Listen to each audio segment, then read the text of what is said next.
안녕하세요. 10월 12일부터 18일까지 6박 7일 일정으로 이스라엘을 일주하는 열린다 성경 스터디 투어를 진행합니다.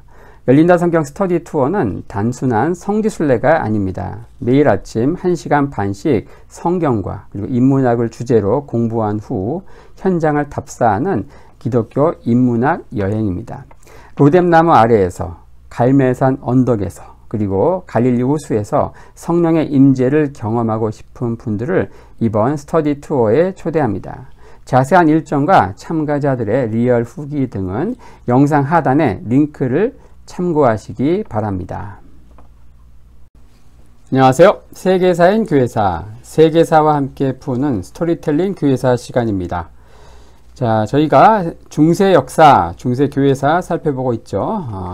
로마 제국이 멸망한 476년부터 동로마 제국의 수도 콘스탄티노플이 함락되는 1453년까지 476년부터 1453년까지 중세 천년의 역사를 유스티니안스 황제, 샤를마니 황제, 두 명의 황제와 그레고리우스 7세 교황, 그리고 이노센트 3세 교황, 두 명의 교황을 중심으로 살펴보고 있습니다.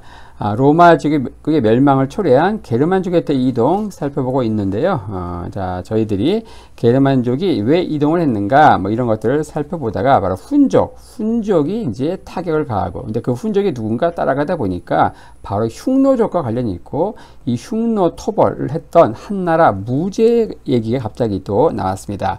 그래서 서양사 얘기를 하다가 이 갑툭튀한 이 한무제로 인해서 이 한나라가 멸망하기까지 중국의 역사를 또 이제 살펴보고 있죠. 동양사, 서양사 왔다 갔다 하면서 종횡무진 살펴보고 있습니다. 자, 지난 시간에 삼황 5제부터 하은주 3대 통일 왕조에 대해서 살펴봤죠. 자, 오늘은 이제 훈족, 흉노족, 그리고 한나라 무제 전체 타이틀에서 오늘 살펴보려고 하는 것은, 자, 주나라가 멸망한 이후 펼쳐진 혼란기, 바로 춘추 전국시대, 그리고 그 시대의 공자와 맹자를 비롯한 이 제자백가 사상에 대해서 살펴보려고 합니다.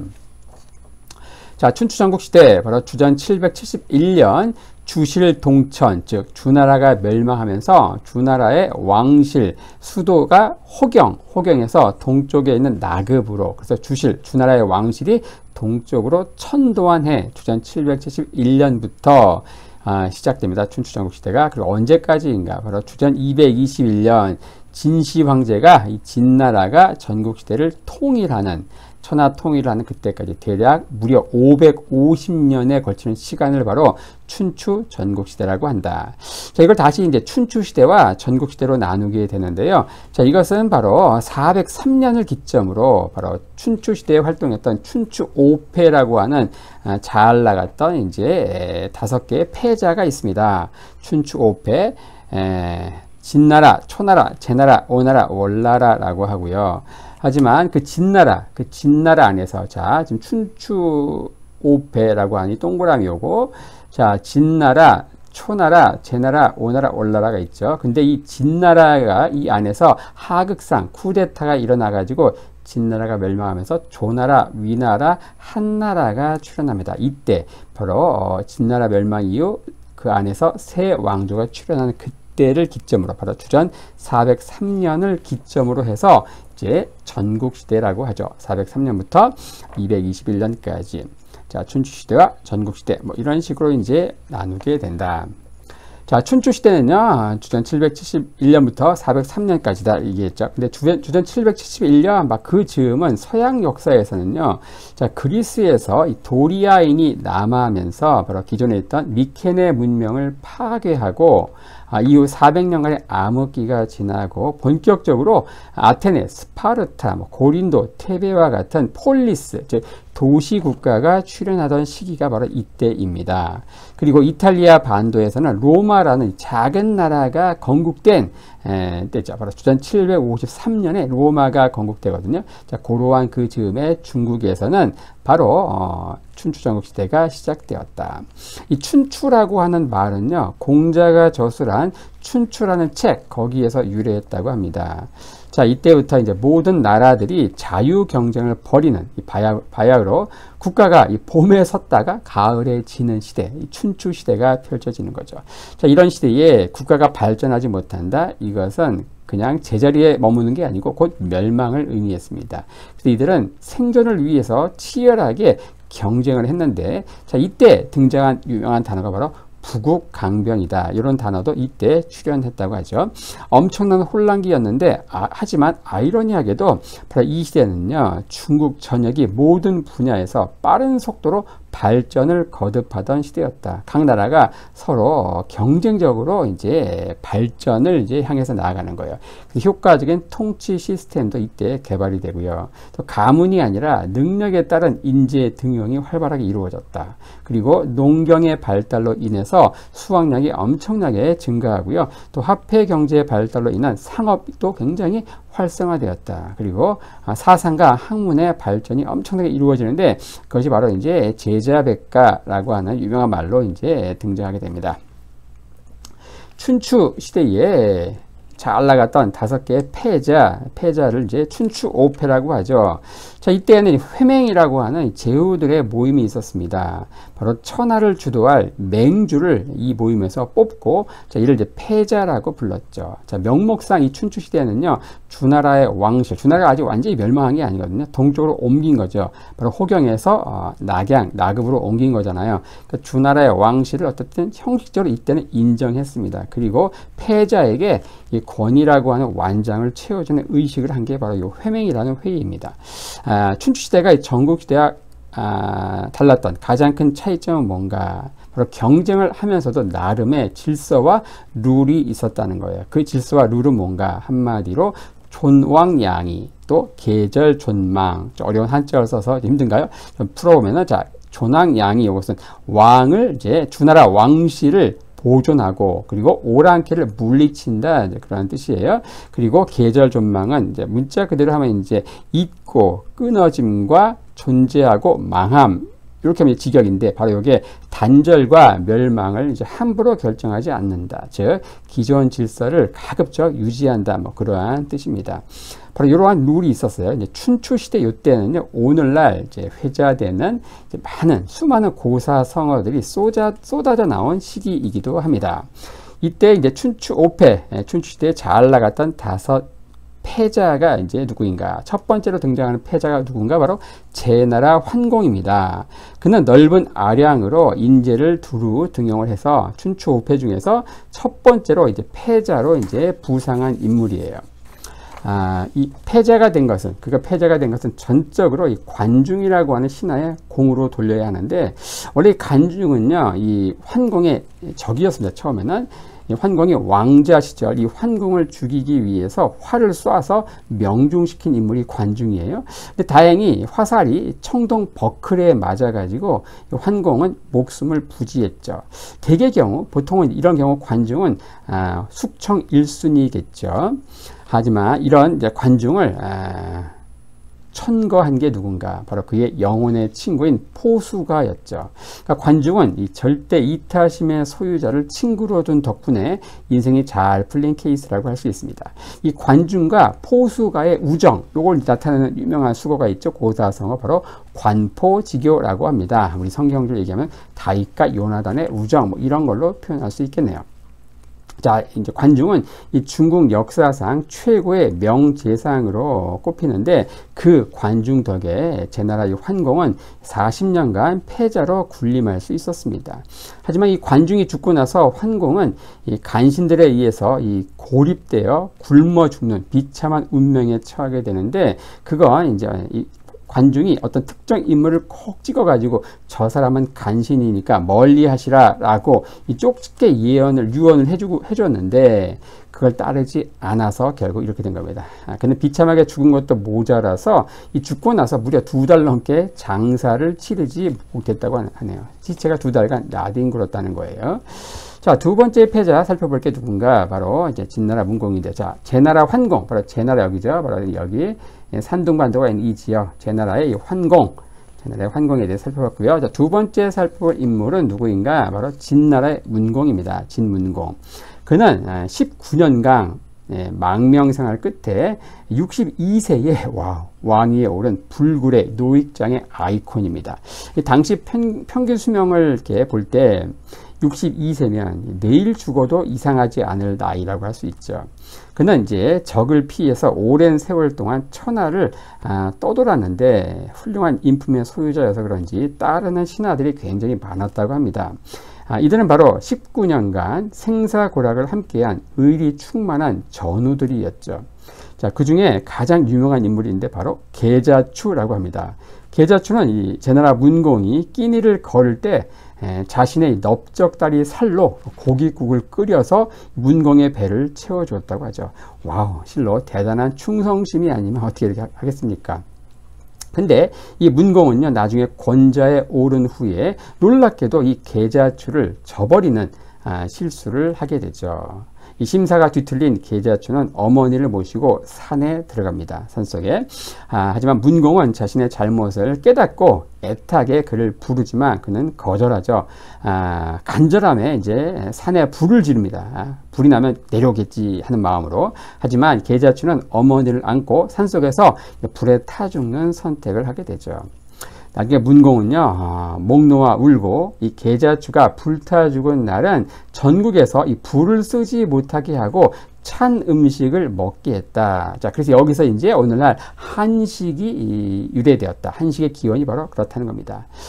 이 진문공은요, 9년의 짧은 재위에도 불구하고 이 진나라를 강국으로 변화시켰다고 합니다. 자, 바로 춘추 5패 중에 하나인 진나라, 바로 중원의 핵심 지역을 차지하고 있는 진나라. 자, 이 진나라는 여러분들이 아시는 진시황제, 이 춘추 전국 시대를 통일한 그 진나라의 진이 아닙니다. 그 진은 바로 여기에요, 여기. 여기 당시 춘추 때 이제 오랑캐였죠, 오랑캐 이 지역. 자, 한자가 다르죠, 한자. 자. 두 번째 진공 살펴봤고요. 세 번째는 바로 초장왕입니다. 초나라의 장왕. 자, 이 초나라는요, 주나라의 질서 밖, 즉 중원 바깥에 있는 국가였죠. 하지만 이제 주나라 때만 해도 이제 중국 중원에 들지 않은 오랑캐였는데, 자, 그렇기 때문에 이제 뭐 주나라 천자를 인정하지 않고 일찍부터 왕이라는 칭호를 사용했다. 자, 어렵게 왕위에 올라 초장왕은 이제 3년간 아무것도 하지 않고 무의도식을 하죠. 당연히 국사는 혼란에 빠지고 충신은 사라지고 간신만 나라에 넘치게 되죠.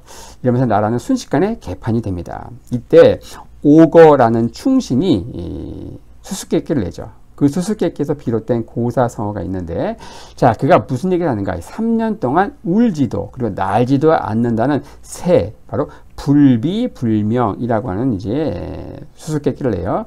여기 뭡니까? 3년간 아무것도 하지 않는, 울지도 않고 또 날지도 않는 새처럼 이 장왕이 아무것도 하지 않는다는 거예요. 그 장왕이 이제 때가 되었으니까 날아오르기를 간절히 간하는 뭐 그런 내용이었겠죠. 당시 이 장왕이 재위 3년 때에 일어난 사건입니다. 자, 결국 이제 이때 이런 일이 이제 계기가 되었는지 장왕은 놀기를 멈추고 이제 정사를 돌보기 시작하는데, 근데 문제는 뭐냐? 그는 이 3년간 단순히 허송세월을 한 게 아니라는 거죠. 이 3년간 그는 충신과 간신을 철저히 가려냈다는 거예요. 그러면서 수첩에 적어둔 수백 명의 간신을 그는 일거에 처형하고 충신을 등용하면서 초나라는 금세 강국으로 부상하게 된다는 겁니다. 바로 초나라. 초나라 이 지역인데, 바로 진나라 때 영역이 이러기 때문에 진나라 때는 바로 오랑캐로 불리던 지역이었어요. 하지만 춘추 전국시대를 지나면서 중국의 세력권이 넓어지면서 바로 중원의 세력 안에 편입된 게 바로 초나라였다. 자, 진나라를 인정하지 않았기 때문에 최초로 왕이라는 칭호를 사용했다. 이전에는 공이었잖아요. 제환공, 진문공 뭐 그랬는데 왕이라는 칭호를 사용했다는 거죠. 자, 근데 오나라 올나라, 저기도 마찬가지예요. 이 춘추 전국시대라고 하는 것은 바로 이 오랑캐가 이 한족에 포함되느냐 아니면 계속 오랑캐로 남느냐가 결정되는, 즉 한족이 되는 이 마지막 열차를 탈 수 있는 시기가 바로 이 춘추 전국시대였다. 즉 오나라 올나라도 당연히 오랑캐 지역이었어요. 바로 혼란의 춘추 시대를 거치면서 중원의 울타리로 아슬아슬하게 편입되었다. 자, 지도를 함께 보면요, 어때요? 오나라 올나라, 바로 이 양자가 더 밑에는 이 지역이에요. 이 초나라도 이제 오랑캐였는데 주나라가 이겼으니까 바깥이잖아요. 다 당연히 오나라 월나라 다 이제 오랑캐였지만 자 중원의 세력이 이때 편입이 된다는 겁니다. 우리가 베트남을 이제 월남이라고 하잖아요. 월나라 밑에 있다. 월나라의 남쪽이다. 이 베트남 원래 이쪽에 있었거든요. 이게 이제 나중에 한나라 무제 때 정복이 되면서 밑으로 내려갑니다. 인도 차이나 반도로 내려가게 되죠. 바로 이 월남. 자 이렇게 월나라의 남쪽이라는 뜻이죠. 월남. 그 남쪽 오랑캐에 대한 경계가 이 월나라에서 그 이남으로 내려간 것을 의미하는 이제 것을 보여주는 것이죠. 자, 이렇게 하면서 춘추 5패에 대해서 이제 살펴봤고요. 자, 그 다음에 이제 전국시대는 주전 403년부터 시작이 되는데, 자, 춘추시대에서 전국시대로 넘어가는 이 분기점은 이미 말씀드린 대로 이 진나라 진문공의 나라인 진이 제공을 한다. 자, 진시황제의 그 진과 한자가 다르다고 했죠. 바로 그 진문공의 치세 때 진나라는 굉장히 잘 나가면서 중원의 강국으로 부상합니다. 하지만 이 진문공 사후 이 우매한 군주가 연이은 실정을 하면서 점차 쇠퇴하게 되죠. 자, 그러면서 신하였던 이 한, 위, 조씨 가문에 의해서 나라는 셋으로 나뉘게 되죠. 자, 이것을 이제 뭐라고 하는가? 삼가분진. 자, 세 나라의 가문에서 진나라를 쪼갰다. 그런 뜻입니다. 자, 이때를 기점으로 전국시대가 시작이 된다라고 했죠. 자, 그런데 이 전국시대의 시작점을 언제로 보느냐는 두 개의 관점이 존재합니다. 첫째, 주전 453년으로 보는 건데, 이때는 바로, 세 나라로 나뉜 때. 그럼 주전 403년은 뭐냐? 그 나뉜 그 세 나라를 주나라의 왕실, 그 천자가 이제 그 세 나라의 왕실을 제후국으로 승인한 때라는 거예요. 우리는 이제 요 승인하는 그 403년을 기점으로 전국시대를 이제 보는 것입니다. 이 시기가 언제인가? 바로 서양에서는요, 펠로폰네소스 전쟁이라고 해서, 자, 그리스 세계가 아테네를 중심으로 한 델로스 동맹, 그리고 스파르타를 중심으로 한 이 펠로폰네소스 동맹으로 나뉘어가지고, 우리가 27년간 이제 지지고 볶고 내전을 하던 시기하고 거의 일치합니다. 그래서 이 그리스 문명이 지지고 볶을 때 중국도 이제 춘추 전국시대가 들어가면서, 중국도 열심히 지지고 볶고 있었다는 거죠. 이 놀라운 우연의 일치, 동서양 역사를 같이 조망하다 보니까 이런 것도 우리가 발견하게 되는 것이죠. 이 전국시대의 전국이라는 말은 이제 전한 이 한나라의 학자인 유향이 쓴 전국책이라는 책 이름에서 유래했다고 합니다. 자, 이 전국시대 바로 어떻습니까? 진나라가 한나라, 위나라, 조나라, 세 나라로 나뉘게 되는 삼가분진하는 그때를 기점으로 전국시대가 시작한다. 자, 요 진나라하고 나중에 진시황제의 천하통이라는 그 진나라는 한자가 다르다는 거 이미 말씀드렸습니다. 자, 이 전국시대는요, 커다란 변혁기였는데, 바로 성읍국가시대를 마감하고 고대 제국의 출현으로 넘어가는 그러한 과도기가 바로 이때입니다. 그리고 그 배경에는 철기의 발명으로 대변되는 기술상의 대혁신이 차지하고 있죠. 바로 은나라, 주나라, 이 은주시대의 청동기 문명. 하지만 당시의 청동기는요, 지배계급의 어떤 무기라든지 제사 지낼 때 사용되는 제기로만 사용되었고, 백성들의 삶과 생산력은 여전히 철기시대를 별 차이가 없었습니다. 철기시대와 별반 차이가 없었다. 하지만 이 전국시대에는요, 철기시대로 본격적으로 진입하면서 철기로 보다 예리한 무기를 만들게 되고, 또한 농기구도 만들게 되죠. 자, 그러면서 땅을 보다 깊이 갈 수 있게 되고, 또 결정적인 건 뭔가 농사에 소를 경작에 이용하게 되면서 소위 말하는 제2의 농업혁명이 일어나게 됩니다. 이때 비약적인 농경 발전을 이루게 되는데요. 바로 이 황무지가 개간이 되고, 또 단위 면적당 생산량도 크게 증가하게 되고, 각국은 또 경쟁적으로 대규모 수리 사업을 벌여가지고 농지를 확대하게 됩니다. 자, 그렇게 하면서 이제 중국 세계가 굉장히 넓어지게 된다는 것이죠. 자, 기술 발전으로 인해서 이 기존의 씨족 단위의 집단 농경에서 이 소가족 단위의 생산이 가능해지는 거예요. 이러면서 점차 사회 조직에도 커다란 변화가 생긴다는 겁니다. 우리도 과거에 이제 농경 중심의 그 대가족 사회에서 핵가족 사회로 변하면서 비슷해요. 이 사회 조직도 커다란 변화 겪는 뭐 그런 거하고 이제 비슷하다고 볼 수 있죠. 자, 그리고 바로 이 전국시대에는요, 수공업, 상업이 이 농업에서 분리되어서 발전하게 됩니다. 그리고 이때 무역으로 커다란 부를 축적한 거상, 이 대상인이 출현하게 되는데, 그 대표적인 인물이 누구인가? 바로 나중에 진나라 할 때 나오겠지만 여부리, 역사 덕후들은 뭐 다 아는 인물이겠죠. 여부리가 엄청난 이제 부자 상인이었는데, 이 사람은 막대한 자금력을 동원해 가지고 바로 진시 황제의 아버지를 진나라의 왕으로 옹립시킨 최초의 어떤 킹메이커다, 이렇게 얘기할 수 있습니다. 진시 황제의 아버지를 진나라의 왕, 즉 장량 왕으로 즉위시킨 인물이다. 바로 엄청난 부자 상인, 대상인이었던 여부리. 나중에 또 뭐 언급하겠지만 뭐 기억해 두시기 바랍니다. 바로 이 시대엔 또 화폐 경제가 출현하게 되는데, 화폐는 춘추 시대에 등장하지만 이 전국 시대에 널리 유통되었다고 합니다.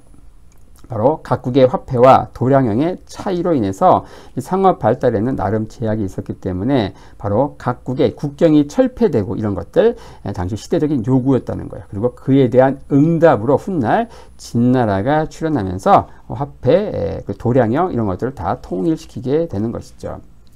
이 전국시대에 유명했던, 잘 나갔던 이 전국칠흥이 있습니다. 자, 춘추 5패 살펴봤죠. 그것은 시간 순으로 등장해서 이제 차례로 세를 과시했다고 하면은, 이 전국칠흥은요, 한꺼번에 등장해서 바로 난타전을 이제 펼치게 됩니다.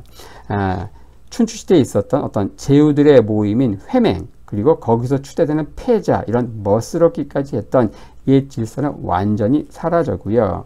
이 전국시대는 이제 본격적으로 먹고 먹히는 무한 경쟁, 그리고 약육강식의 시대로 진입을 하게 되죠. 어떻게 보면 현대와 다를 바 없는 진정한 국제화 시대가 이때부터 열리게 되는데요. 이 춘추 5패 중에서, 춘추시대에 있었던 5개의 패자 중에서 이 전국시대까지 생존한 것은 바로 두 나라밖에 없습니다. 제나라하고 초나라밖에 없죠. 한번 볼까요? 춘추 5패, 바로 진나라, 초나라, 제나라, 오나라, 올나라, 요렇게 표시한 게 이제 춘추 5패죠. 네모나게 표시한 게 전국칠흥인데, 바로 진의 진시황제가 바로 이제 중국을 통일하게 되죠. 그리고 이 진나라가 세수나라죠. 조위연으로, 조위한으로, 그리고 연나라가 있고요. 이 초나라, 그리고 제나라, 요거 이제 춘추 5패 중에 하나이지만, 이 오나라, 올나라는 이제 망하는 거예요. 자, 이렇게 되는 겁니다. 그래서 이 중국이 어떻습니까? 기존에 이제 이 춘추 시대에는 이제 중국 세계가 요로했죠. 하지만 제2의 농업혁명, 철기를 앞세운 제2의 농업혁명이 일어나면서 산림이 또 농지가 개간이 되면서 어떻습니까? 이렇게 넓게 이제 확대가 되는 거예요. 이 중국 세계가 확대가 되는 것이죠. 이때 요게 바로 이제 전국 시대에 확대된 농지라는 것이죠. 이렇게 되면서 이 진나라 같이 이제 과거에 오랑캐였던 나라들이 이제 한나라 이 중원의 질서 안에 편입이 된다. 이런 것들을 이제 기억하시면 좋겠습니다. 자, 한 사람의 인재가 이 시대에는 이제 국가에 있어서 얼마나 중요한지, 그리고 나아가서 한 사람의 간신이 국가를 또 얼마나 흔들어 놓는지도 잘 보여주는 시기가 바로 이 전국칠흥의 역사에서 잘 볼 수 있다는 것이죠. 이 춘추 시대의 전쟁은요, 한마디로 전차전, 그리고 귀족전이다. 그래서 보병은 어떤 보조적인 역할을 했죠. 귀족형 전쟁, 그리고 용맹과 신의를 또 중요시했고, 심지어 전쟁을 하면서 예절도 지켰다고 해요. 이 춘추시대에는 바로 이 전차전, 춘추시대 때 사용됐던 전차전, 이런 것들을 가지고 싸우게 되죠. 귀족들 중심으로. 자, 하지만 어떻습니까? 전국시대로 넘어가면서 싸움의 위치가 중원의 평야에서 구릉지로 이 전장이 확대됩니다. 그러니까 당연히 전차의 역할은 줄어들죠. 전차는 평야에서 요긴한데 구릉지에서는 이게 힘들겠죠. 그러니까 당연히 보병, 그리고 기병의 역할이 이제 증가하게 됩니다.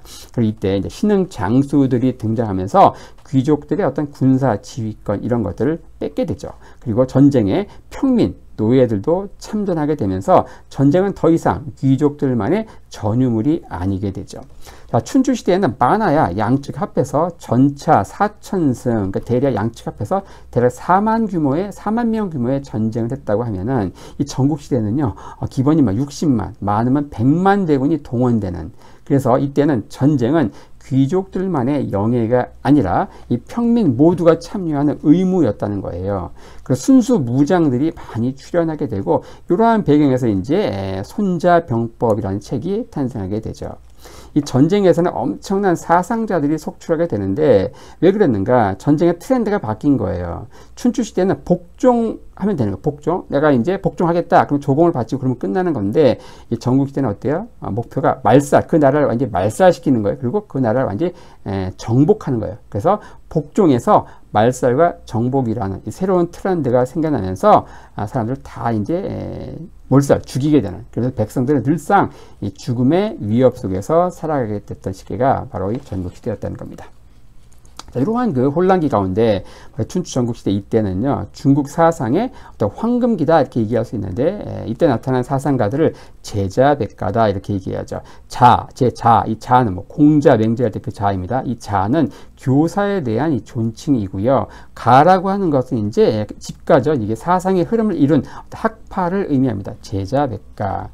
실존주의 철학자인 칼 야스퍼스는 바로 인류 역사에 있어서 기축시대라고 하는 시점이 있는데 그때를 대략 주전 800년에서 주전 200년 이 시기에 동서양에서 최고 지성들이 활발하게 활동했던 시기를 기축시대라고 표현을 합니다. 자, 인류의 정신적 발전은 이때 다 이루어졌다고 해도 과언이 아니었다. 이렇게 야스퍼스는 얘기했죠. 그래서 소크라테스, 공자, 석가 등 이런 철학자들이 바로 주전 5세기, 6세기 이때 활동했다는 거. 이것도 이제 그냥 우연의 일치가 아니라는 거죠. 바로 공자가 죽을 때 소크라테스가 출생하게 됩니다. 바로 동서양은 각기 다른 곳에서 어떤 거대한 사회적 격변기를 겪고 있었는데 바로 이 시적 공동체가 해체되고 고대 제국으로 나아가는 그 혼란기에서 인류의 어떤 자유로운 정신활동이 최고조로 고양된 결과로 이런 각종 사상이 본물처럼 터졌다는 거예요. 그러니까 비로소 어떤 신으로부터 독립해서 인간적인 어떤 자아를 확립했던 시기였다는 겁니다.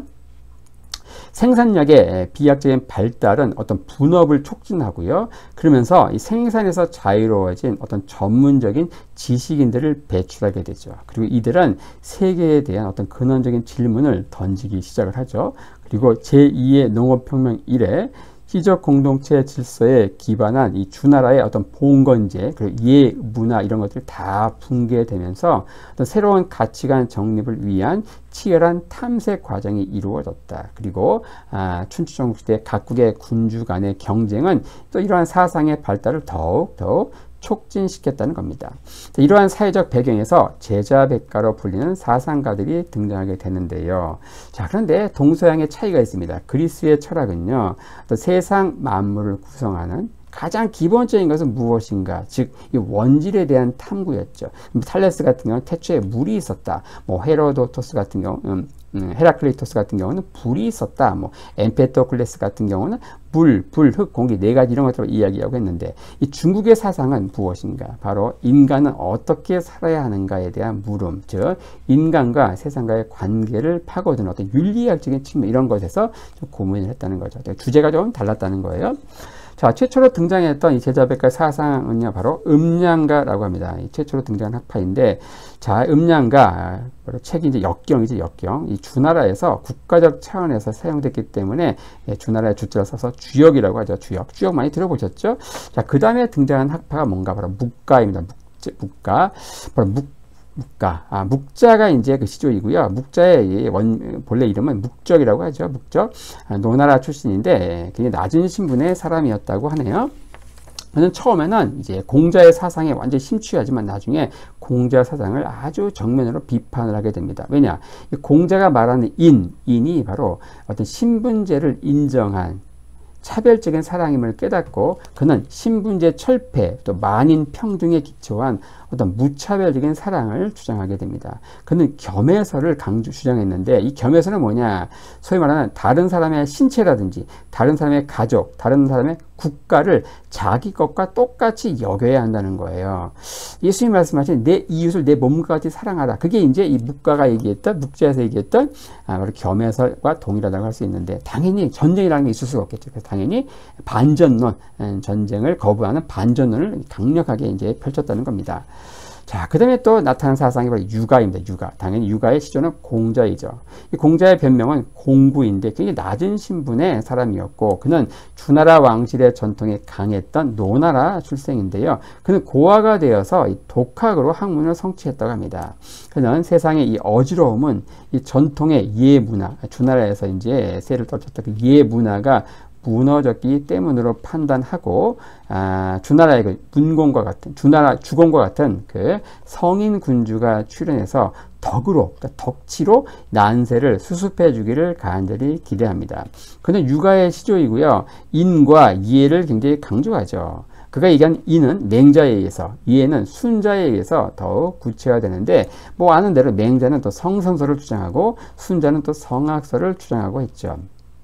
이 공자는 15년간 천하를 돌면서 제후들을 설득합니다. 그리고 자신의 사상을 받아들여서 통치 철학으로 이제 적용하길 바랬죠. 하지만 아무도 받아들이지 않는 거예요. 그는 실패하고 결국 고향 노나라로 이제 귀향을 하게 되는데, 왜 실패했을까? 현실적으로 그가 얘기하는 덕치는 시간이 너무 오래 걸린다는 거예요. 자, 봄에 섰던 나라가 가을에 사라지는 이 춘추라고 하는 이 초스피드 경쟁 시대에 이 어느 세월에 이 덕이라는 것으로 인을 구현하고 예를 세운다는 말입니까? 이건 마치 내일이 수능 시험인데 넌 인간성부터 배워야 돼 라면서 윤리 교육을 시키는 거하고 마찬가지라는 거죠. 이 춘추 시대의 제후들은요, 효과가 더딘 어떤 근본 치료보다는 이 속효성, 쪽집게 과외가 필요했던 상황이었는데, 그가 얘기한 건 너무 이제 시대에 맞지 않은 사상이었다는 겁니다. 자, 부국강병이란 목표에 가장 빠르고 또 효과적으로 도달할 수 있도록 돕는 어떤 실용적인 통치 사상이 필요했던 때였죠. 하지만 이 육아 사상은요, 나중에 한나라 무제 때 채택이 되어서 훗날 빛을 발하게 되죠. 그 이후에 이제 중국의 사상이 되고, 이게 이제 한국을 비롯한 동아시아 각국에 수출이 되어서 지금도 이제 이 동아시아 이쪽에서는 굉장히 아직까지도 세력을 떨치고 있는 사상이 바로 육아라는 겁니다. 육아는요, 그래서 탄생 이후 400년이 지나고 나서 이제 대박이 난 사상이 바로 육아였다. 하지만 그 동시대에 가장 히트친 사상은 바로 법가이죠. 법가의 시조는 한비자이고요. 이 한비자, 바로 신상 필벌, 그리고 엄벌주의 이런 것들을 강조한 게 법가의 사상이다. 바로 전국시대를 끝낸 이 진시황제 진나라가 이 법가를 채택해서 그 효과는 이미 검증이 되었다는 겁니다. 가장 효율적인 통치 사상으로 부상되었고요. 자, 그래서 이 진나라의 통일, 진나라가 통일한 거, 이것은요, 진나라는 굉장히 변방에 이제 아주 약소국이었거든요. 그 진나라가 통일한 거예요. 법과를 채택해서. 이것은 마치 뛰어나지도 못했고 또 촌스럽게 그지없던 진이라고 하는 학생이 이 법과라고 하는 이 빨간 펜 학습법으로 이 전국 수석을 차지한 뭐 그런 거에 비유할 수 있습니다. 자, 그다음 이제 살펴볼 게 도가인데요. 도가는 이제 시조가 노자이죠, 노자. 노자의 본래 이름은 이이라고 합니다. 초나라 출신이고요. 바로 도가 사상의 시조이죠. 그의 사상을 뒤이은 장자, 이 장자에 의해서 사상이 정리가 되어서 흔히 노장 사상이다 이렇게 불리죠. 이 노자가 쓴 도덕경 그리고 장자 이 두 권의 책은요, 영미권에서 이 성경을 제외하고는 가장 많이 번역되는 책 중에 하나라고 합니다. 이 노자에서는 바로 우주 만물의 생성 근원을 도라고 이야기하고 무의자연, 즉 문명 이전의 원시 사회로 복귀할 것을 강력히 주장했죠. 자, 그 다음에 마지막 살펴볼 게 바로 병가이죠. 병가, 바로 손자. 그의 본명은 손빈이고요. 그가 쓴 대표적인 책 손자병법이 유명하죠. 이 책은 고도의 어떤 전쟁 이론서이자 어떤 심원한 인생 철학을 담은 명조로 지금도 꾸준히 읽히는 책입니다. 자, 이렇게 하면서 오늘은 이제 바로 주나라가 멸망하고 나서 펼쳐진 춘추 전국시대의 엄청난 혼란기, 그리고 그러한 시상에 중국 역사에서 사상의 황금기인 제자백가의 사상에 대해서 한번 간략히 살펴보았습니다.